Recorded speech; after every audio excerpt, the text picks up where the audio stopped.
Friends, ఈరోజు మామిడికాయ తోటి ఒక వెరైటీ స్నాక్ మీకు చూపించాలి అనే ఉద్దేశంతో వచ్చానన్నమాట. ఈ మామిడికాయలకు ఈ చెట్టు మా తోటలోదే. సో ఇది పుల్లగా ఉండదండి, బంగినపల్లి అంటారు కదా, బట్ బంగినపల్లి స్మెల్ వస్తుంది కానీ టేస్ట్ పండితే కూడా బంగినపల్లి మామిడికాయ లాగే మామిడికాయ ఇది. కాకపోతే పచ్చిగా ఉన్నప్పుడు కొబ్బరి మామిడికాయ లాగా తినవచ్చు. దీన్ని రెండు రకాలుగా తినవచ్చు. పచ్చిగా ఉన్నప్పుడు ఏమో కొబ్బరి మామిడికాయ అండ్ పండాకేమో బంగినపల్లి మామిడి పండు. అంత చాలా స్వీట్ ఉంటుంది అన్నమాట. సో దీంతో పచ్చడి పెట్టుకోలేము. చిన్నప్పుడు మనం గుర్తుండే ఉంటుంది కదా అందరికీ, ఏంటి అంటే మామిడికాయని ముక్కలు ఉప్పు కారం చల్లుకొని తినడం. సో అలాగే నేను మీకు ఒక స్నాక్ ఐటమ్ని చూపిద్దాం అనుకుంటున్నాను దీంతో. కాకపోతే దీనిలో ఉప్పు కారాలు ఉండవు.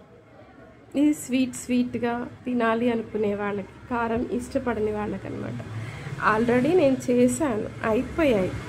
1 year వరకు ఇవి పాడవకుండా ఉంటాయి, స్టాక్ ఉంటాయి. పచ్చడి కూడా బెల్లం ఆవకాయ పచ్చడి కూడా చాలా బాగుంటుంది, అది ఇంకొకసారి చూపిస్తాను. సో అవి అయిపోయాయి, ఇంకా సీజన్ అయిపోతుంది కాబట్టి మళ్ళీ పెట్టాలి అనుకున్నాను. సో ఇలా ఫస్ట్ తొక్కు తీసాను. ఈ తొక్కులు ఏం పడేయను, వీటిని కూడా నేను చేస్తాను, ఇంకొకసారి చెప్తాను ఈ మామిడికాయ తొక్కులు నేను ఏం చేశాను అనేది. ఈ టెంకుల గురించి మీకు తెలిసిందే కదా, ఇది ఎండబెట్టి జీడి తీసి పౌడర్ చేస్తాను. సో ఇప్పుడు లాస్ట్గా మన ఫేవరెట్ మామిడికాయ ముక్కలు. ఈ మామిడికాయ ముక్కల్ని ఇలా కట్ చేసుకొని చెక్కు తీసుకొని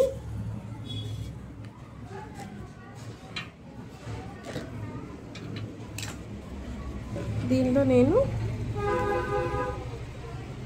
మీ దగ్గర కొంచెమే, ఎక్కువ అవసరం లేదు, చాలా కొంచెమే షుగర్, ఎంత జస్ట్ ఒక పెద్ద టేబుల్ స్పూన్ అంతే, అంత చాలు. లేదా ఇంకా స్వీట్గా, నాకన్నా ఎక్కువ స్వీట్ తినేవాళ్ళు అయితే 2 spoons. కూరల్లో మనం వేస్తాం కదా పసుపు, జస్ట్ అలాగా షుగర్ని ఇక్కడ స్ప్రింకిల్ చేశాను. దీన్ని ఇప్పుడు ఎండలో పెట్టేస్తాను. ఈ కొంచెం సరిపోతుందా అంటే గుర్తుపెట్టుకోవాలి, ఇవి కొబ్బరి మామిడికాయలు, సో సరిపోతుంది. పుల్లగా ఉండే కాయలకైతే ఒక 50 grams షుగర్ పడుతుంది. ఇవి చాలా స్వీట్ ఉంటాయి, ఆర్గానిక్ మ్యాంగోస్ కాబట్టి చాలా స్వీట్ ఉంటాయి. వీటిని నేను ఇలాగా ఒక రోజంతా ఎండలో పెట్టేస్తాను, డ్రై అయిపోతాయి. డ్రై అయిపోయాక ఇంకా ఇలా తేమగా ఉండదు, అంతా ఈ పంచదార మొత్తం దీనిలోకి ఇంకిపోయి డ్రైగా అయిపోతాయి. అవి మళ్ళీ నేను చూపిస్తాను ఎలా ఉంటాయంటే. మనం కచ్చా మ్యాంగో బైట్ అంటారు కదా, మనం న్యాచురల్గా తింటాం అనమాట, ప్రతిదీ మనకి న్యాచురల్. కచ్చా మ్యాంగో బైట్స్, దానిలోనున్న పులుపు ఉంటుందేమో కానీ దీనిలో అస్సలు పులుపు ఉండదు, ఎందుకంటే పులుపు అంతా డ్రై అయిపోతుంది. మనకి స్వీట్గా కొంచెం పుల్లగా చాలా బాగుంటాయి. ఒకసారి ట్రై చేయండి.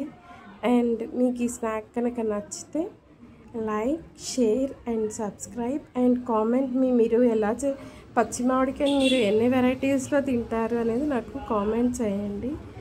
Thank you.